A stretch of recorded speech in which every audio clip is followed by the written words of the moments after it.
Morning, everybody. It's March 18th. It's just after 10 o'clock, actually about 10:15 on the East Coast. Sam Evans of StockAbility with you. And I thought I'd just actually put a video on today and talk to you rather than just being a voice on the screen. I like to drop these little lessons, or if you like, insights, what we look at here at StockAbility and what I personally look at when I'm trading every single day. And what I wanted to do on here was go and take a look at the Dow Jones. So while I'm talking to this, I'm going to look at the computer here. A lot of people ask me about day trading. They're asking me about trend. They're asking me about the best strategy. One of my favorite strategies is to just look at the market, look for an opportunity, get in, get out, and get paid. That's one of the things we look for in a day trading. So here we're looking at the Dow Jones. If you've seen my previous videos and looking at the screen right now, you'll see here what was today. Well, today was an interesting day. You can see just on the top here as well, you know, we've got a heavily extended upward trend still going on in the market at the moment, which is making me really cautious as we come to this 33,000. But too many people are trying to call the shorts all the time, and we can see in the overnight trading we definitely got some weakness in the market, and this is where people go wrong. They're always looking for the short-term trends. I like to look for the big trends, and today's trade was an opportunity where I was getting long around this 32,850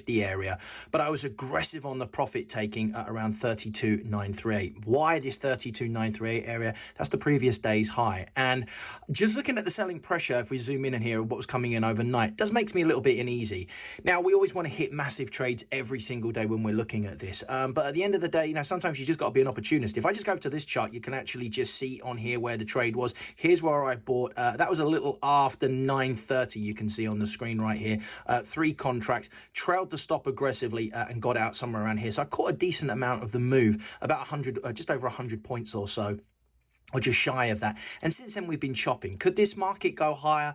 Absolutely. But right now we can take a look and it's 10:15. I need to work on other things. And that's my whole goal as a day trader, is to just get in, get out and do something else. I've got other things to focus on. Profit today worked out after commissions around $1,185. So I look at it like that, and we look at the duration of time we were actually in this trade, entering at around 9:32, getting out around 9:50, about 20 minutes, which is typically the duration I find for a lot of the trades that I work on as well. Guys, you're never going to nail the absolute highs. You're never going to nail the absolute lows. But if you have a plan and you have a good system of saying, hey, I'm comfortable at that profit target with a good entry and a good target, who really cares at the end of the day? There's all this perfect world that people kind of create about trading and investing. It's about finding your style at the end of the day. And that's one of the things we do at StockAbility. I hope to see you next time on here. Thanks for listening. Have a great rest of your day as well. I'll see you next week for some more mini lessons.